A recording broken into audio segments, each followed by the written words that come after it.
Hello, Alien Volt here, and I am playing DayZ and H1Z1 in these videos. I'm actually doing a comparison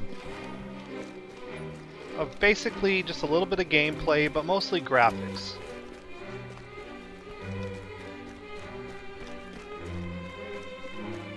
And as you can see here, even going through the buildings, each game is a little different, but they look very similar.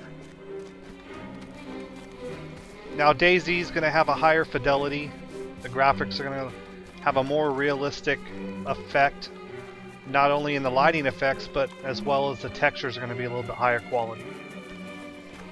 But H1Z1, if you look, tends to show a lot of detail, not only in their buildings and structures, but just the furniture in general. And there's a lot of variances as well. Of course, the settings are completely different as well. DayZ is set more in a European kind of Russian themed area, where H1Z1 is more of an American suburbia. So the architecture of not only the buildings but just the furniture in general will be very different. The clothing's different. Both games are horror survival series set in a zombie apocalypse in the distant future. Both games also offer first and third person gameplay. Both games have crafting, but H1Z1 tends to shine in this area compared to DayZ. The crafting system is pretty extensive.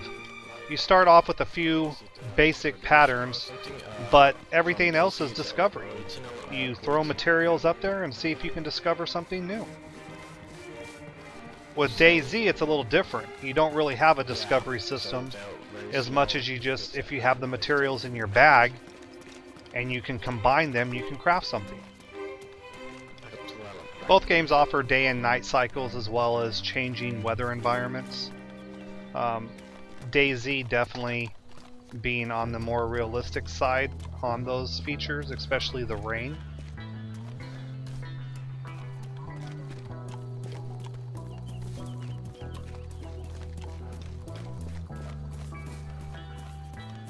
Another thing you can really notice is the foliage, the grass, the ground. You know, you can really tell the differences in the texture and color quality between the two games when you get a chance to see them side by side. Now, another thing to keep in mind as well, though, is that H1Z1 just released an alpha, and DayZ's been in alpha for a year.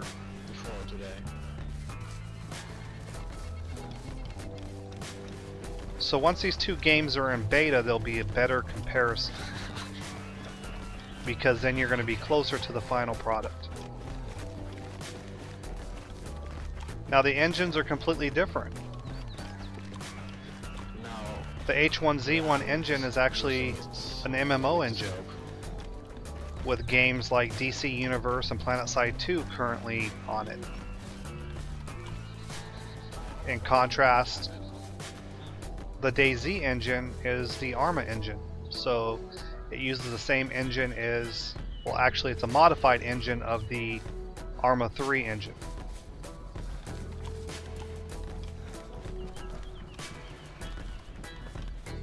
And as a result of that, the actual gameplay between the two games will be different. DayZ is going to be more of a tactical sim gameplay, even though it's in a zombie apocalypse setting. The weapon recoil and ballistics will be closer to realistic stats, where H1Z1 is more of an arcade-based shooter. So stats may end up being anywhere between Call of Duty to Battlefield 4. We just don't know. Hopefully the developers will find a good balance between the weapons. But don't expect to see anything quite as tactical as you're going to find in DayZ. On the same token, just running and jumping that you can do in H1Z1. It's something you can't do in DayZ. The only time you're going to be able to hop over anything or jump over anything in DayZ is if there's something actually there to climb over. Because really what you're doing is stepping over, but if you happen to be running over it, your character will actually hop over the obstacle, as long as it's not too high. In H1Z1, you can jump whether there's anything there or not.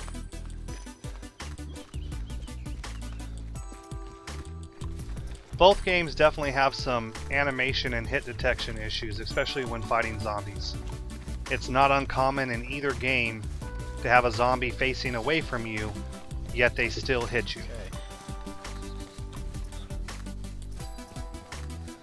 I've also had zombies run through walls in both games and attack me. So they both have their glitches, they both have their issues that they need to work on. I hope both teams are able to develop and deliver a stable game for the communities. Whether you play one or the other or both. Personally, I play both. And I believe that I'll continue to do that. Just because I feel that the gameplay will be different enough that I'll like them both. It's like playing Call of Duty and Battlefield. I play both games. Some people don't. Some people are one or the other. Personally, I think each game is different enough that they offer different play styles for people, and sometimes it's just fun to play a different way. I personally believe that the core differences in the design of the engine will offer a significant amount of gameplay that people will want to play both. Or at least fans of one will occasionally play the other.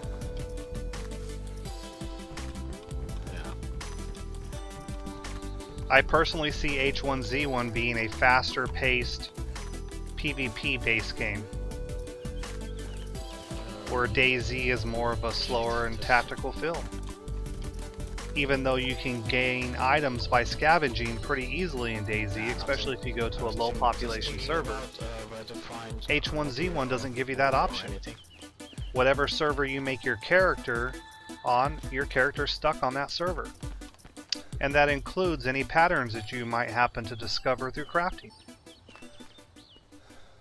Yeah, maybe. I don't know. With the availability of the in-game marketplace to where you can actually loot airdropped crates as well as the crafting system, I just really see H1Z1 being a faster paced PvP game. Especially because the maps are a quarter of the size of the map in DayZ. But subtle changes by the developers can change how the game is played. They've talked about expanding the map at times. They've talked about increasing and decreasing numbers of the players on each server depending upon how the play flow is going. So it's really just a work in progress.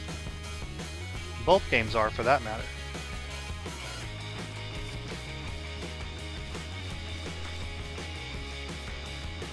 Currently in the alpha states, DayZ is selling for $35 and H1Z1 is selling for either $20 or $40 depending on which package you buy. Now the big difference will be once H1Z1 is a finished product, it's going to go free to play, so you won't have to pay anything to play the game, which should really bring in a large player base.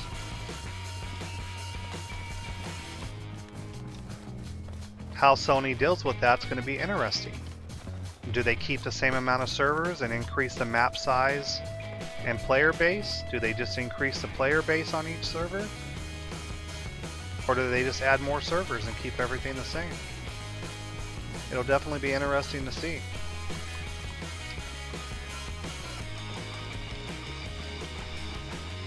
Both games require you to eat and drink about as often as the other. Both survival games, so expect medication and other supplies to heal yourself, and a little bit of comedy to boot. Thanks for watching. I'm going to end this video here, and I'll see you next time.